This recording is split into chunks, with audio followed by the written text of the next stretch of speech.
Soma Sports Talk worldwide with some news from the world of boxing.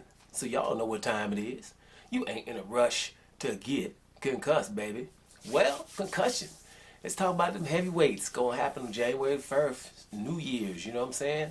Lewis, the real King Kong Ortiz versus Martin, Charles Martin, man. Charles Martin's 28-2, one draw, 25 KOs. Lewis Ortiz is 32-2 with 27 KOs. You know, Lewis Ortiz, then Martin, that's going to be a good fight. They're going to have a pretty good undercard. I know Frank Sanchez is going to be fighting on there. You know, that's somebody you got to watch out for. Another Cuban dude who just beat the big African dude. I forget his name right now. But Frank Sanchez is looking pretty good himself. So it's going to be a nice little undercard. This fight's going to be on pay-per-view, which I don't really agree, you know, that we should have it on pay-per-view, but it just shows that Lewis Ortiz is headlining a pay-per-view card because people, especially in America, understand how good this man is, right? The man's about 40-something high. People, we don't know exactly how old he is, but he's over 40, and that's what a lot of people are saying over the years, you know, the old man, this and that when he's fighting others, but no one in the heavyweight division has fought the guy. You know, Lewis, the real King Kong Ortiz, best win would probably still be Brian Jennings or somebody who I rate pretty highly. I wish that he would have got some fights with a normal training camp, and that'd be Tony Thompson. I think Tony Thompson was always called on short notice, like when he beat up David Price when David Price was undefeated, and then he came back and beat him again, and he beat this bad Cuban guy's name who's probably doesn't hit me right now, but bad Cuban guy, but he had a weight issue. He beat him twice, too. Once in Turkey where his promoter was. His name hit me.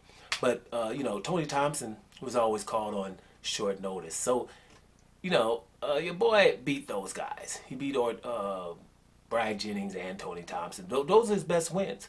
You know, Charles Martin's best win is probably still Glaskov.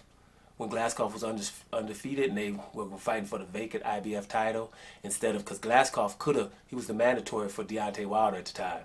He was like, do I fight Deontay Wilder as his mandatory or do I go over here and fight for the vacant title against your boy Charles Martin? So Glaskov went in there. And so Charles Martin beat Glaskov, but I don't remember what happened exactly. I think he twisted his knee in that fight, if I can remember. He twisted something real bad where he couldn't continue, so he got a TKO victory. Those are not the greatest wins in the world for either one of these guys. But when it comes to Ortiz, we understand how avoided this guy is. He's been around, 2011 or something, you know, like 9-10 years, and nobody except Deontay Wilder has fought him. And he's been in several, you know, he's a mandatory for Joshua. Joshua didn't want to fight him. Matter of fact, he was signed at the same place where Joshua was under Eddie Hearn, and they got him up out of there because they wasn't going to give him Anthony Joshua. You know, the guy, Dillian White, who's supposed to be tough. Matter of fact, Dillian White right now, people think that Tyson Fury is running from Dillian White right now. Right? That's how tough we think Dillian White is. That Tyson Fury is scared to fight him, right? Dillian White ain't never gonna fight Lewis the Real King Kong Ortiz. Matter of fact, Lewis the Real King Kong Ortiz is Dillian White's Demetrius Andrade. What Demetrius Andrade is to Canelo is what Lewis the Real King Kong Ortiz is for Dillian White. Like, we just know Canelo, there's no scenario where Canelo is going to fight Demetrius Andrade. He's just not going to do it. He's made it clear. He's been offered money. I'm not going to do it. And his fans act like Demetrius Andrade don't mean nothing. Matter of fact, that was my last video was about. Well, it's the same thing with Ortiz and Dillian White, right? Dillian White was mandated by the WBC to fight this guy. He said no. Dillian White, because, you know, England wanted and Matchroom wanted people to stop talking about Deontay Wilder fighting Joshua, so they kept telling Dillian White to keep calling out Deontay Wilder. Deontay Wilder said, dude, I'm trying to fight Joshua, but I tell you what, if you fight Lewis Ortiz, you get me. He said no to that, right? He said no to that as well, right? And there's other situations. Another situation, remember like about 2 years ago, about a year and a half ago, when Dillian White wanted to make a big splash in America, right? Looking for somebody to fight. Ortiz offered him, like, hey, you can fight me. It's a big fight. I tell you, Ortiz against Dillian White is the biggest non-title fight in the heavyweight division. Probably even still right now. I was saying that then. It is. Dillian White said no to that. No, I want to fight in England. But we were just trying to come to America.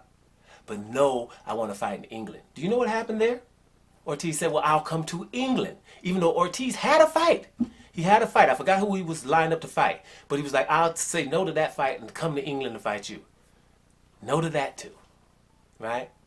So Dillian White ain't fighting no Ortiz. That's how dangerous this guy is. And your boy Tyson Fury, for the Tyson Fury fans, talk to him right now. He'll tell you, man, that's too much of a risk and no reward. Because we can still call him nothing. And, I ain't going to fight him. Right? Because he's too much of a risk, no reward. That's what's up with Ortiz. So he's been there forever. And they say he's old, but no one wants to fight him. No one. Right? And matter of fact, when Deontay Wilder fought him, he wasn't Deontay Wilder's mandatory. Deontay Wilder, this is why we love Wilder, he fought this guy here as a voluntary. There will be nobody on the planet Earth that's going to fight Ortiz as a mandatory. Nobody. Period. Right? As a voluntary. Nobody ever, never.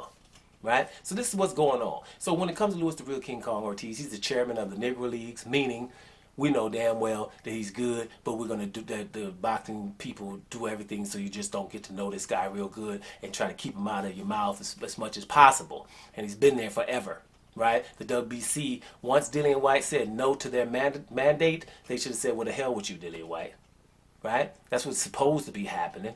Just like when they supposed to be telling Munguia, who won't fight Andre as his mandatory, the hell with you, Munguia. Ryan Garcia, who won't fight Devin Haney, right? And he's his mandatory. Well, the hell with you, Ryan Garcia.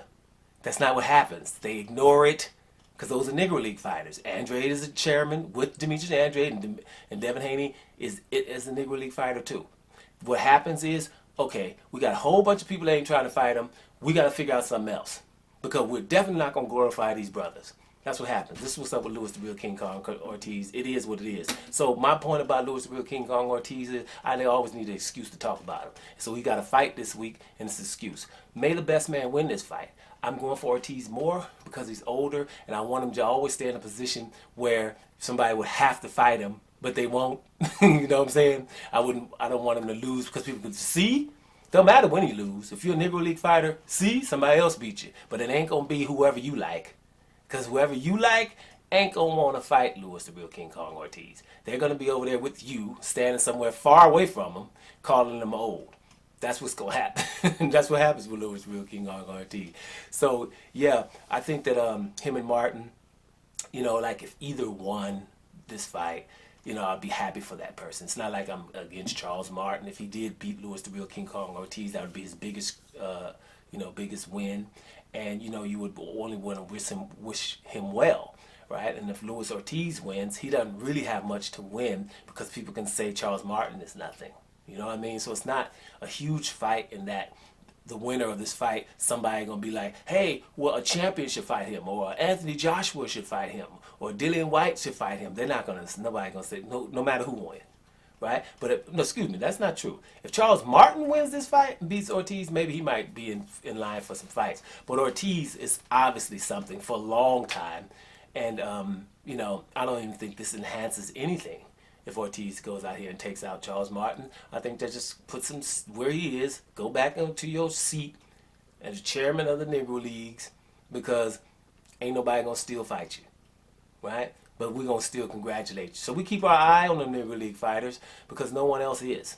Right? There's really nothing else to talk about in boxing. If we want to talk about other stuff, think about it. We'll be talking about something with Canelo telling people that they got to do something. I heard he told Demetrius Andrade he got to do something great or something. Right? Another fighter telling a champion he got to do something great.